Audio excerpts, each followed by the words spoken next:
I was all ready for a kip, but this keeps coming through, and it's a mishmash of victimhood, accountability, and this new wave of energy that's coming through,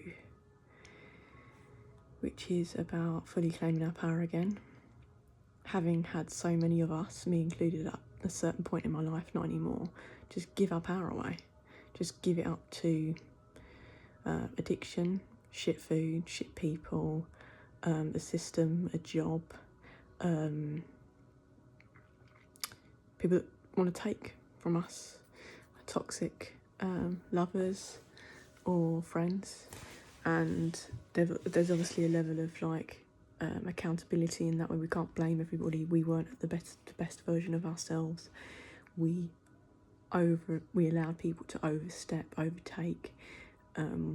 We were not in our own healthy cycles, which may not be persistent today. We might dip in and out of things, but ultimately we see a better version of ourselves. We've embodied a stronger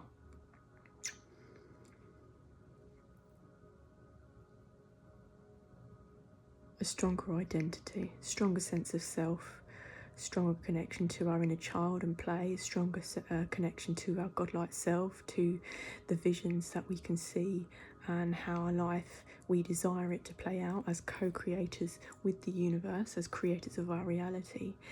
And what is jarring, and I try not to react to stuff, but this is my little portal of energy exchange and truths that I have to come to terms with myself and share in the name of love and the healing of the nations. And I think with the word love coming up, there's two teams now, and I definitely believe in sort of like there's this grey area in life, but in terms of whether we live for love or fear, there has to be a significant choice right now. Love and fear cannot coexist. It's like the low volume or the high volume on a stereo. It's one or the other. That choice is very significant. It takes time, courage, practice, vulnerability, trauma, healing to get to a point where we say, the ice cream man's here, I am love. I live in love. Anything of a low vibration, I bat out of my energetic field as soon as it decides to rear its head. Because it cannot coexist, and every choice and every decision that is made is going to be rooted in that vibration. And so if our vibration, because some people are just choosing fear, they're blaming everybody else, moaning and shouting about, like the kids out there at the minute, saying this, that and the other's happening, giving their power away continuously. It's nobody else's fault but yours, but ours. We may have had to overcome obstacles that have come from external situations that were not particularly pleasant or fair or just or playful or delightful or fun, but this is the human realm, this is life. But once we overcome them, or as we heal, or as we are consciousness expanding, which is happening now for so many of us, expanding into, some say, 5D, a higher reality. I don't really know what all these words mean anymore. I just know what I feel. I know what I feel when I go outside now. How I move and how I operate has changed significantly. How I observe the people, how I see, who I'm here for, who I am not here for, what I am here for, what I am not here for, what belief systems I observe and distance myself from, and what belief systems root me in my power and take me to a place of stronger self-awareness, patience, resilience, and love. Because love and fear cannot coexist. 446. So it's a practice. There is no other real choice, in my opinion, in the journey of self-healing and love and changing our lives, because there's mass change now. There's people that are leaving ways of living that they lived for 10, 20, 30, 40 years. You know, all of us have been indoctrinated and programmed for a long time, over the decades since we were born, unless we've been, I say fortunate, but there's pros and cons to every way of that we've been raised, because we learn. This is what life's about, is the learning experiences. But some people have not been, have not lost the child or the mystic, the magic, since childhood. They haven't been lost, or haven't lost themselves or their own personal identity in the matrix or the false matrix, or whatever these terms people are using every day. I've used them, but now I just think it's all words, and really it's all frequency and vibration, and it's about love and fear. Because not everybody knows love, true love, real love, which is incredibly sad, but this is the reality. And whether this is because people don't have souls or not, or whether this is because of our caretakers or not, and the privilege or not, whatever we've been afforded as children, it's still our personal responsibility to put ourselves into situations where we are moving past our comfort zone. Some people want to toodle along, you know, in their life, cool. But if we don't challenge ourselves in any form of physical or psychological, emotional, mental way, we become stagnant. And so being in that stagnant energy is a lower vibration of fear, where the brain, especially if we're a curious mind, overthinks, creates scenarios that are not there, creates problems that are not there, externalizes things rather than coming back to self and saying, I am responsible for my life. Just because X, Y, and Z hasn't happened to me, I will not let that be the reason why my life goes downhill. It may take time and individual, I don't know what that's called. It may take time, and there are steps that we have to take every single day. 7-Eleven, US. Right, it might take time. Oh, this energy is really hard to wade through at the minute. It might take time, and there are going to be daily decisions and steps that we take to move in a direction that we desire. There's no rush.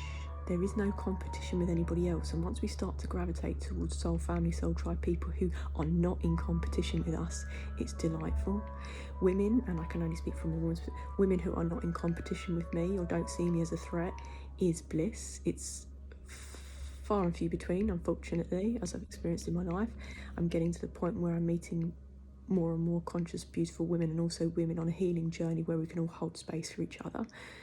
But ultimately, anybody that holds resentment for another woman or bitterness against the choices or the opportunities that come to somebody else's way, it's got nothing to do with that other person. That's on you. Thinking that someone else has it easy or someone else it is all assumptions. And if we do align or have read the 4 agreements, and the name of the author escapes me for the minute, sorry, he's a very great writer, but the 4 agreements, you know, don't take things personally, don't make assumptions, always do your best and be impeccable with your word. We are assuming that other people have it easy. That's what happened to me. Certain people believed I had it easy, so they thought that they could tamper with certain things in my life to make it more difficult. Big mistake, and I wouldn't want to be them right now. And there are themes that are circling back to huge, big karmic cycles that are ending now, because 12-month cycles and various things in the collective that are just playing out because universal law and the alignment of the planets. But we cannot assume that somebody else has it better than us. We don't know what goes on in people's minds. We don't know whether they have moved through suicidal thoughts or severe mental health issues. I am one of those people. We don't know whether they have gone through experiences that they don't reveal to anybody. Whether we want to make a judgment of whether that's healthy or not, we don't need to share all of our experiences. We can talk loosely about certain things, and it's good to have a space to express and to let things out. But I also don't believe that everything needs to be shared. Some things can be shared in nature. We can speak to spirits and to loving spirits and our angels and guardians who can hold space in the non-verbal or in nature. It doesn't have to be a physical person that we could speak to. We can also speak to animals.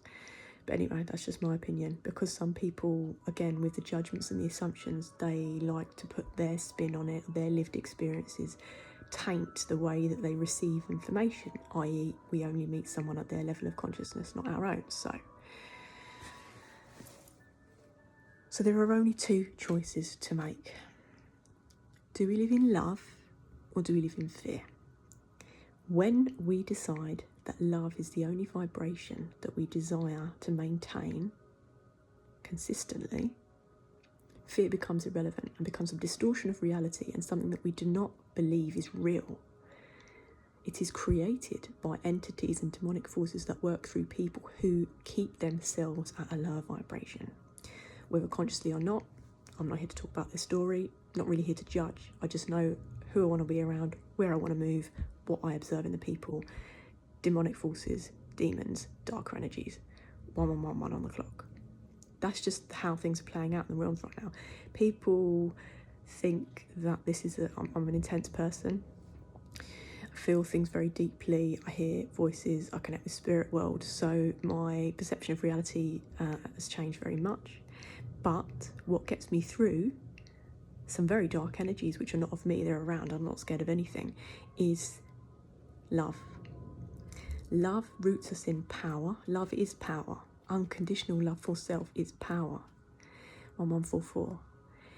When we find the practice, the daily practice of coming back to love, I am love.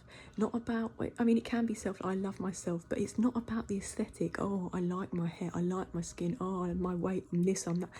That is all the spirit of vanity and the external realm. Now, I'm not saying we don't ever want to look nice. You know, I don't want to look, I'm nomadic already. I don't want to look like a hobo. I pride myself in keeping clean to a certain extent. But to the extent things have been taken in a capitalistic matrix society, 1221, mirror is a false mirror, has got to the point where people make decisions to cut themselves open to make them look more aesthetically pleasing. It's not a choice I'd make. I'm not here to judge anybody, but something has got to be observed in the collective consciousness where that is not normalised. That is not okay to me. If that makes other people feel great, good. I believe in finding our power by ourselves. We are more powerful than we have ever been taught.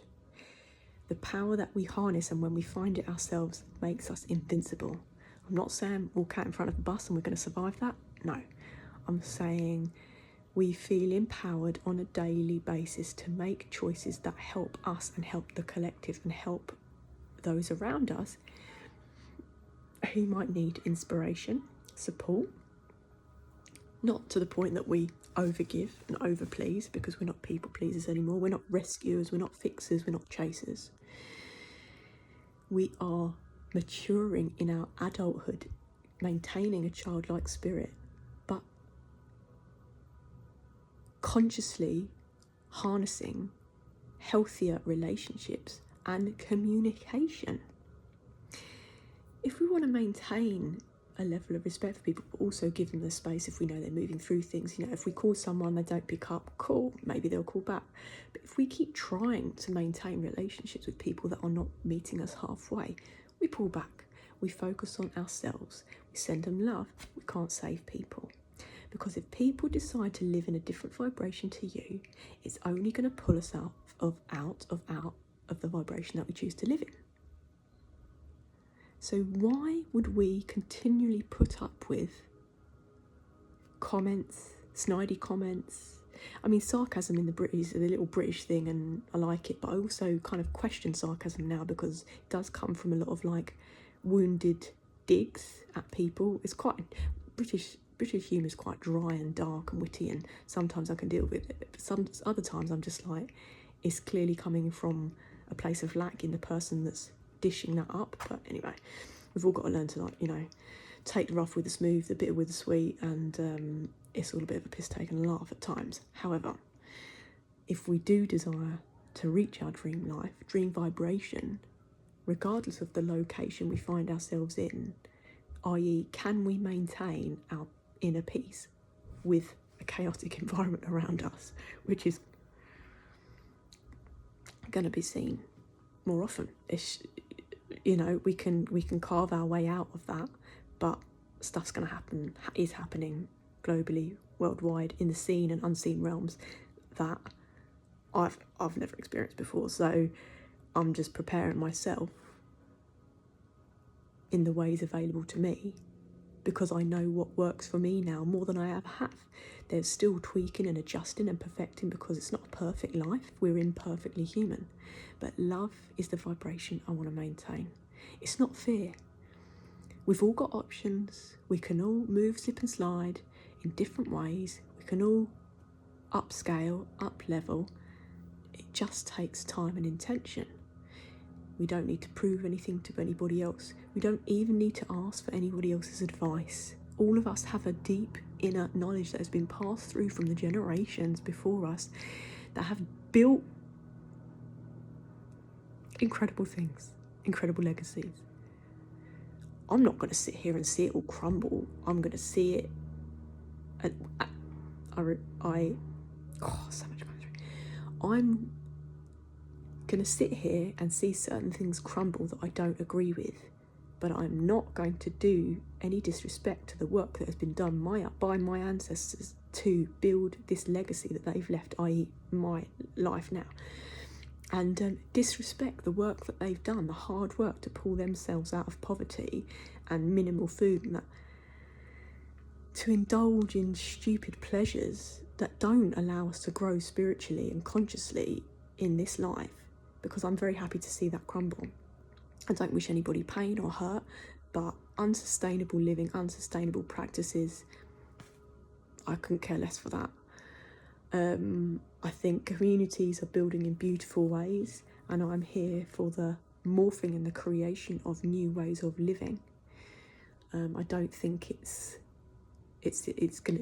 a utopia of any kind, but I do believe that on the mental plane we can all feel a much, much greater sense of personal achievement when we find peace inside. Because from that, we make much better decisions for ourselves. We know that we've got options, that we're not desperate, that we minimise where we need, that we simplify and do what we can to overcome the obstacles that might come in our way, alongside the warriors that are also aligning to their higher selves, so that we can discuss, commune together, because we're stronger in numbers. This is a solo path, yes. However, we do need, I'm a social being at times that do like people, just can't hack it in the ways that I used to, because it affected me on a physical, emotional, mental and spiritual level that I didn't know about. I don't want this to be too long, but I put it to you today. Love or fear? It's just two's choice. It's just a choice of which one we're going to live in. And then the practices every day is remembering I am love, I'm loved, I'm a lover, I'm here to love, I'm here to inspire love, I'm here to create love, I'm here to leave love, a loving legacy on the planet, love. And people say authenticity is a higher vibration than love, but cool, I'm a real one, so I don't really need to keep saying all the time that I'm authentic, whatever. I'm a real one. Love. If we didn't know it, we can learn it.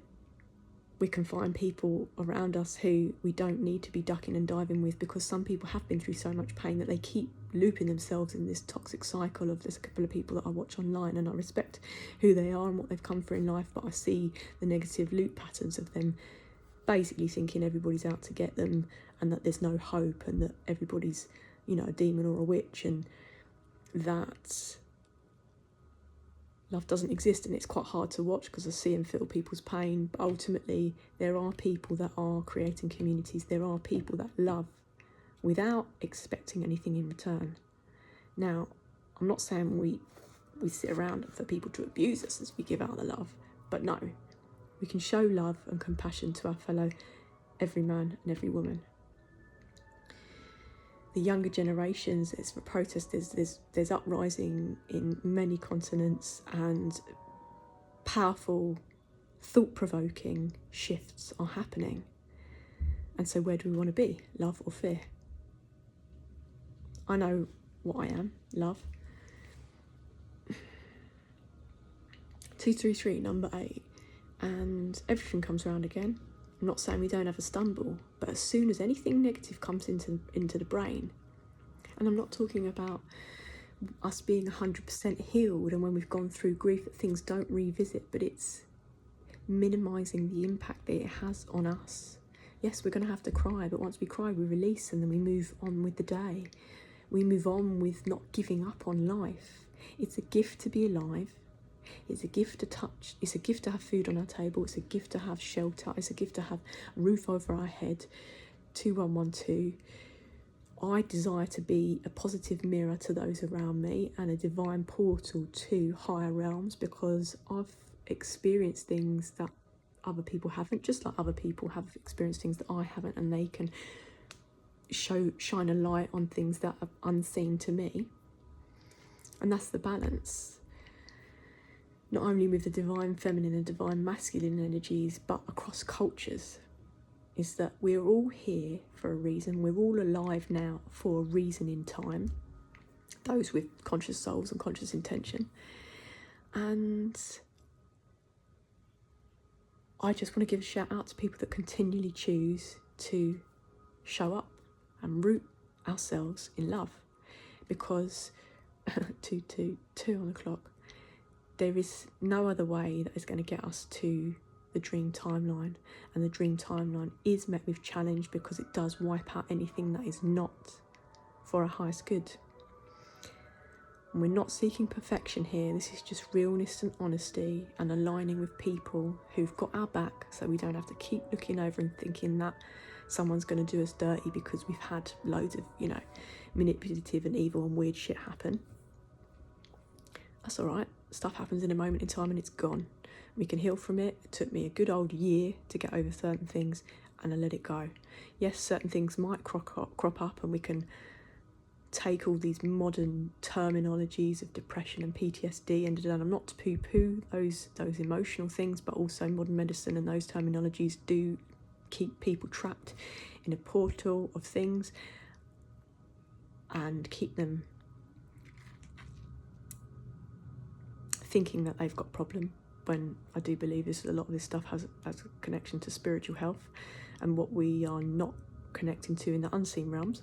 But, what do I know? Who am I here to judge? Nobody. So, believe in love, keep it real. Don't let the pain or the evil that we see or feel in life keep us in toxic belief patterns that nothing ever's going to change, because if that's what we keep saying, I've done this and it's not going to change. So rather than boring ourselves with the same repeated pattern, don't put up with toxic shit if you don't want toxic shit in your life. You have to put boundaries in. If people calling you 16 times a day, that's not okay. And until you start to speak to people in respectful ways, they're not going to learn. If they continue to think that behaviour is okay, then for me, on a conscious healing journey, by removing myself from that situation, I'm telling that person, that's not the behaviour that I accept in my life. I deserve better, or you need to work on things. So, love. Love is not codependent. Love is not dependent. Love is not expecting of anything. Love is powerful, and when we root ourselves in our power, we're not going to be pushed over by anything external to ourselves. It might seem like a lecture. I don't know who I'm channeling or what's coming through, but they're pretty strict right now, and I've got thousands of other things I could say, but probably get me in trouble. So the ice cream man's back. Let's have ice cream and have a happy day.